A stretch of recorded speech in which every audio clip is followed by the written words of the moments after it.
இப்போ நம்ம ப்ரிலிம்ஸ் எழுதிட்டு ஒரு 155 160 போட்டோம், ரெண்டுமே நம்ம செலக்ட் ஆகிறோம் அப்படின்னா, இப்போ வந்து ஒன்று அப்ஜெக்டிவ் டைப்பாக நம்ம எழுத போகிறது, இன்னொன்று வந்து டிஸ்கிரிப்டிவ் எழுதணும்.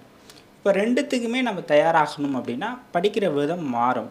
அதில் ஒன்று ஃபோக்கஸ் பண்ணுறது பெட்டரா, இல்லை ரெண்டுமே ட்ரை பண்ணுறது பெட்டரா? இப்போ எனக்கு அப்படி தான் இருந்தது. நான் 2A ஆப்ஜெக்டிவ் டைப் போகணுமா இல்லை டிஸ்கிரிப்டிவ் டைப் போகணுமான்ட்டு.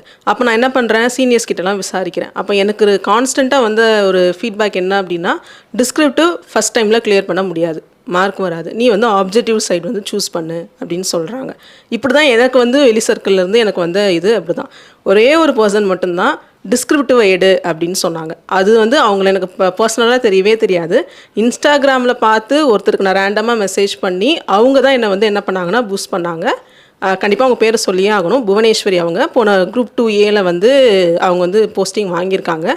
ஸ்டடி வித் புவி அப்படின்னு சொல்லி தான் இருக்கும். அவங்க தான், ஆமாம், அவங்க தான் என்னை வந்து டிஸ்கிரிப்டிவ் எடு அப்படின்னு சொல்லி புஷ் பண்ணது அவங்க தான். ஸோ அவங்க அந்த டிஸ்கிரிப்டிவ் எடுமான்னு சொல்லலை அப்படின்னா நான் கண்டிப்பாக எதுக்கு போயிருப்பேன் அப்படின்னா ஆப்ஜெக்டிவ் தான் போயிருப்பேன். அவங்க டிஸ்கிரிப்டிவ் எடு அப்படின்னு சொல்லி எனக்கு ஒரு கான்ஃபிடன்ஸை கொடுத்தாங்க. நான் டிஸ்கிரிப்டிவ் தான் எடுக்க போகிறேன் அப்படின்றத நான் மைண்ட் செட் பண்ணிக்கிட்டேன். இப்போ நெக்ஸ்ட் எனக்கு வந்த குழப்பம் என்ன அப்படின்னா, சொல்கிறாங்க டிஸ்கிரிப்டிவ் எடுன்ட்டு, என்னால் இந்த இதில் வந்து ப்ராக்டிஸ் பண்ணி அந்த டிஸ்கிரிப்டிவ் எழுதி வேலை வாங்குற அளவுக்கு இருக்குமா அப்படின்றது. ஏன்னா நான் மெயின்ஸில் போனாலும் நான் திரும்ப நெக்ஸ்ட் என்ன பண்ணணும், ஃபஸ்ட்லேருந்து தான் ஸ்டார்ட் பண்ணணும். அப்போ இந்த மெயின்ஸ்க்கு நான் ஃபுல் எஃபர்ட்டை போடணும். எனக்கு ரெண்டுமே விட மனசு இல்லை, அதுதான் உண்மை. 2Aவை விட்டுட்டு 2 கிடைக்கலன்னா என்ன பண்ணுறது, இதில் நம்ம 2Aவை ஃபோக்கஸ் பண்ணிட்டு அதுவும் வரல இதுலேயும் வரலன்னா என்ன பண்ணுறதுன்ற ஒரு மைண்ட் செட்டில் தான் இருந்தது. ஸோ அனலைஸ் பண்ண தான் சார் ஸ்டார்ட் பண்ணேன்.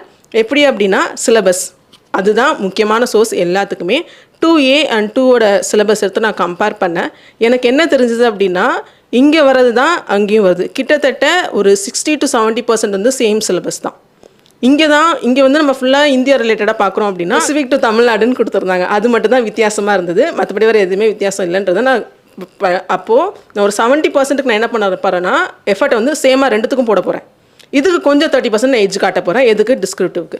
அதே மாதிரி இப்போது MCQ பேட்டர்னை பொறுத்த வரைக்கும் எனக்கு அவங்க 4 ஆப்ஷன் கொடுத்துட போகிறாங்க, எது கரெக்டுன்னு தான் சூஸ் பண்ண போகிறேன். அப்போ அதுக்கு வந்து எக்ஸாம் ரைட்டிங் ப்ராக்டிஸ் வேணுமான்னு சொல்லிக்கிட்டால் இல்லை, ஆனால் டிஸ்கிரிப்டிவ்க்கு அதுக்கு தேவை. அப்போ நான் எங்கே டைம் நிறைய ஃபோக்கஸ் கொடுக்கணும் அப்படின்னா டிஸ்கிரிப்டிவ் ஆன்சர் ரைட்டிங் தான் நான் ப்ராக்டிஸ் நிறையா கொடுக்கணும். அப்போ தான் என்னால் குரூப் 2வை வந்து கோத்ரூ பண்ண முடியும்.